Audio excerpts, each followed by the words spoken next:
కోటి ఉమెన్స్ కాలేజీకి చాకలి ఐలమ్మ పేరును పెట్టాలని ప్రభుత్వం తీసుకునే నిర్ణయాన్ని స్వాగతిస్తున్నామని జాతీయ బీసీ దళ్ అధ్యక్షుడు దుండ్రా కుమారస్వామి తెలిపారు. మహిళా కళాశాలకు విప్లవ యోధురాలు, తెలంగాణ సాయుధ పోరాట యోధురాలు చాకలి ఐలమ్మ పేరు పెట్టడం గొప్ప నిర్ణయమని అన్నారు. ఆమె చూపించిన తెగువకు గుర్తుగా కళాశాలకు పేరును పెట్టడంతో ఎంతో మందికి ఆమె గొప్పదనం తెలిసే అవకాశం ఉంటుందని చెప్పారు. వీరనారి చాకలి ఐలమ్మ మహిళా విశ్వవిద్యాలయంగా నామకరణం చేస్తూ తెలంగాణ విశ్వవిద్యాలయాల చట్టం 1991 షెడ్యూల్లో చేర్చేందుకు బిల్లును ప్రవేశపెట్టి కాంగ్రెస్ పార్టీ మరోసారి తమ నైతికతను నిరూపించుకుంది. ఇందుకు తెలంగాణ ముఖ్యమంత్రి రేవంత్ రెడ్డికి, మంత్రులకు ధన్యవాదాలు చెప్తున్నారు.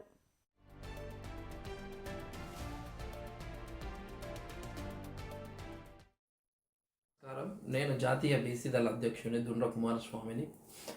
ఈరోజు కోటి ఉమెన్స్ కాలేజీకి చాకలి ఐలమ్మ పేరు పెట్టడాన్ని యావత్ తెలంగాణ రాష్ట్ర ప్రజలందరూ స్వాగతిస్తున్నారు, ముఖ్యంగా బీసీలు. కోటి ఉమెన్స్ కాలేజీకి కాంగ్రెస్ ప్రభుత్వం చాకలి ఐలమ్మ పేరును పెట్టాలని తీసుకున్న నిర్ణయం తెలంగాణ రాష్ట్రంలో ఒక చారిత్రక నిర్ణయం.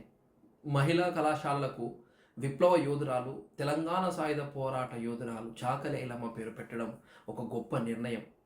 ఆమె చూపించిన తెగువకు గుర్తుగా కళాశాలలకు పేరు పెట్టడంతో ఎంతోమందికి ఆమె గొప్పతనం తెలిసే అవకాశం ఉంటుంది. వీరనారి చాకలి ఐలమ్మ మహిళా విశ్వవిద్యాలయంగా నామకరణం చేస్తూ తెలంగాణ విశ్వవిద్యాలయాల చట్టం 1991 షెడ్యూల్లో చేర్చేందుకు బిల్లును ప్రవేశపెట్టి కాంగ్రెస్ పార్టీ మరోసారి తమ నైతికను నిరూపించుకుంది. ఇందుకు తెలంగాణ ముఖ్యమంత్రి రేవంత్ రెడ్డి గారికి మరియు మంత్రులకు నా ప్రత్యేక ధన్యవాదాలు.